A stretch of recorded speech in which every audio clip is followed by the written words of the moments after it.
Americans at work in an art that is the preservation of all arts, the making of books. These men are masters of their tools, from the most primitive instruments to the latest equipment of the machine age. With other craftsmen, these are the people who make the pen mightier than the sword. History itself began only when men carved their exploits and visions in stone and clay and traced them in crude ink over parchment and papyrus, striving to live in eternal memory through the written word. As history began with writing, it is continued with printed records. Books were the great treasures of the earliest civilizations. Today, they are the great means of communication between people and nations.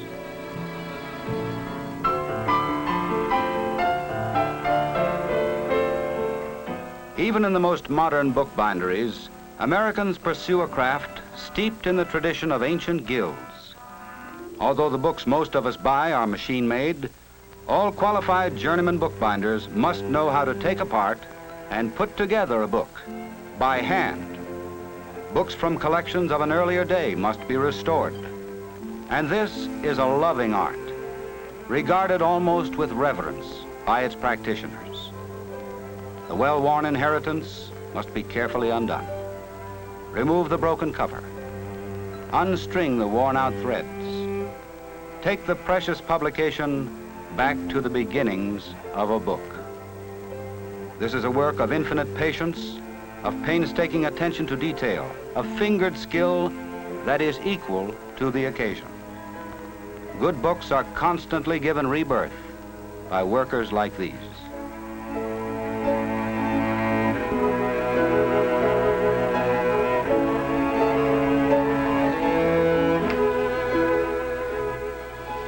Put the pages back together again. Sew them again for another generation of life. Everything must be redone except for the printing. This must be kept as it was, for the typography may make the book a collector's item. This is a happy marrying of antique values with modern practicality. And these workers know that the wearing out of a book from rereading is a truer estimate of its worth than any review by a critic.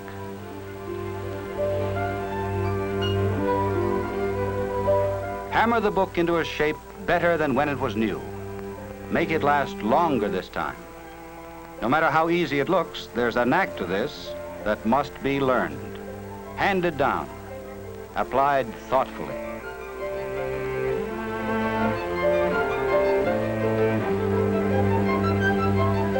Carefully hand-rounded, seemingly hopeless specimens can be restored to a usefulness that will outlive their owners.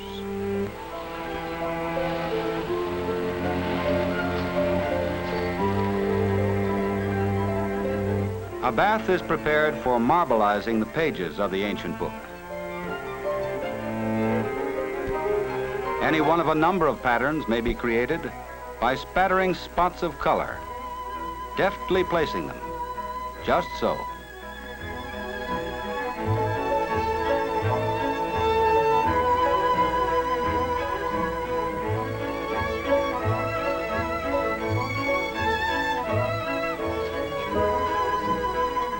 The design is transferred to the book by dipping its trimmed edges, top, bottom, and side, for exactly the right length of time, in exactly the right manner. It would be impossible to get the same effect by any known printing process. If you think it's easy, try it. But please, not on a cherished first edition. A new cover is applied in the same style as the original, perhaps with certain modern improvements. Boards, the bookbinder calls them, covered with cloth and leather, fabricated for prolonged life. Before being ready for recirculation, this assembly of literary material must be pressed into final shape. Then, the most fascinating part to the uninitiated, lettering the back. With nothing to guide him but his mind's eye and the skill of his fingertips, the artisan lays on the gold leaf.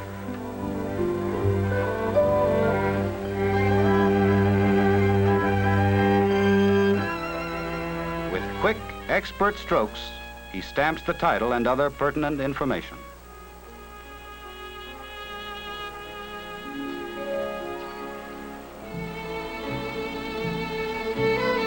A masterpiece of the modern bookbinder's art, the restored volume is ready for the reader who would make the most of his literary inheritance.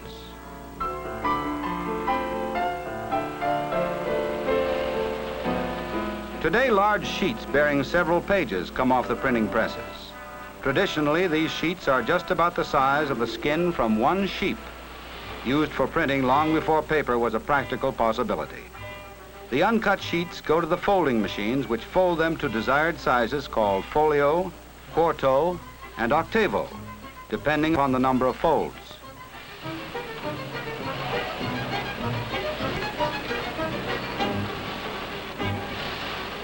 These machines can fold from 4 to 72 pages, as fast as you can turn a page. The folded sheet is called a signature.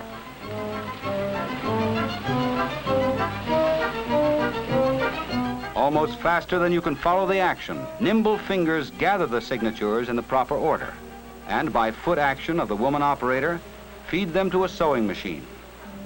It is here, almost miraculously, that the various sections of the book are fastened together from back to front. These seamstresses of the printed word can make no mistakes, or the book will be entirely out of kilter.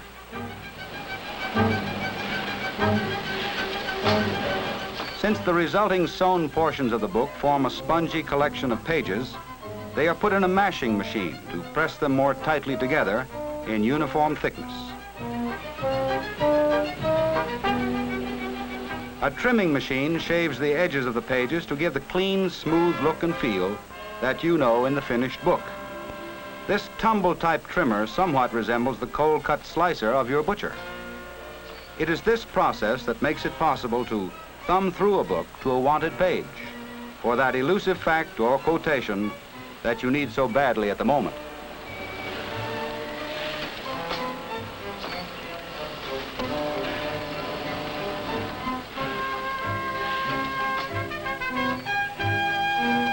While the body of the book is in production, the cover is being prepared elsewhere in the plant.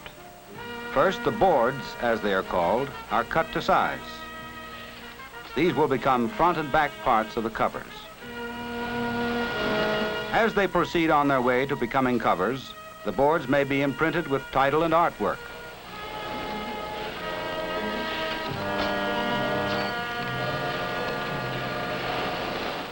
The operators of a stripping machine connect the two boards with a strip of cloth which will later become the back of the cover. Technically, what most of us call a book cover is referred to by the bookbinder as a case. Without it, the hard-bound book would not last long.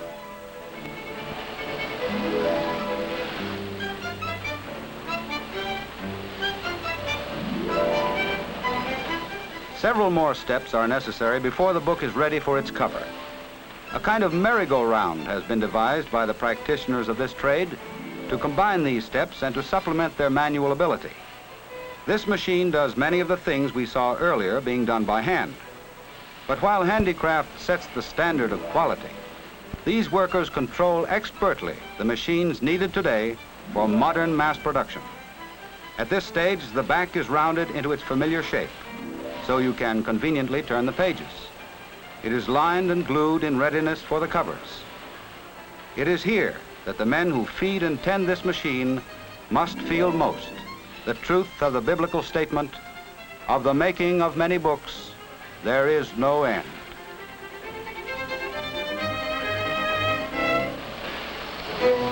The greatest act in precision of timing and perfection of performance is reserved for the last. Under the supervision of experienced hands, the casing-in machine applies the covers to the books.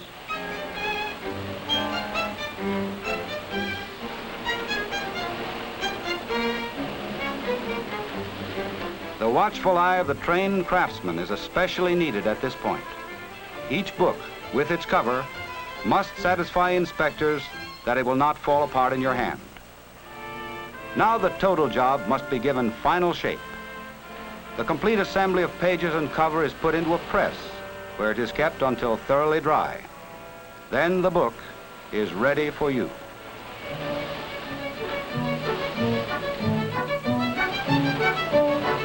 Not only books, but pamphlets as well are an important part of publishing.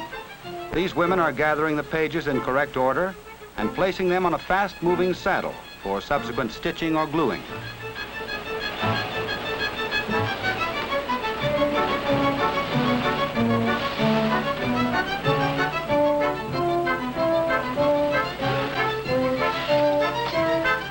A large publishing house may have as many as 10,000 jobs going through it at any one time.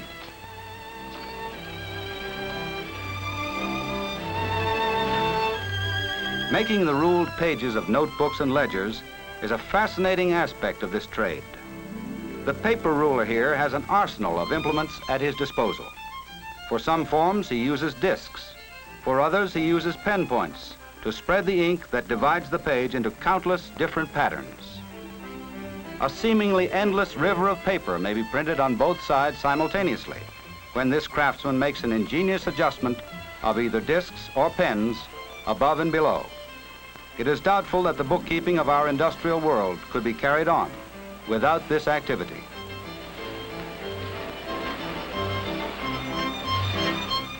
Did you ever wonder how a spiral notebook was made? No more complicated than this, if you have deft fingers and the right equipment. The wire bindings are attached almost faster than you can watch the action, sent on their way and locked into place at the end of a moving belt. And there you have another indispensable tool of the business world, the stenographer's pad. Modern accountancy is indeed dependent upon these forms and record books with their single, double, and triple lines needed to separate the innumerable items that must be entered in the spaces between. The art of bookmaking is older than printing by many centuries. Yet today's members of the Brotherhood of Bookbinders, artists of the AFL-CIO, are able to supply the demand for the most important ingredient of the modern world, literacy. Following a craft as ancient as cave drawings, these union workers of the book industry are second to none in keeping pace with progress. The ingenuity which has been passed on to the folders, gatherers, sewers, trimmers, liners, and casemakers in a proud profession is constantly at work for you to produce our greatest treasure, knowledge. Americans at Work, presented by the AFL-CIO. Next week, another interesting story of Americans at work. Americans whose skill and effort help keep our country great and strong.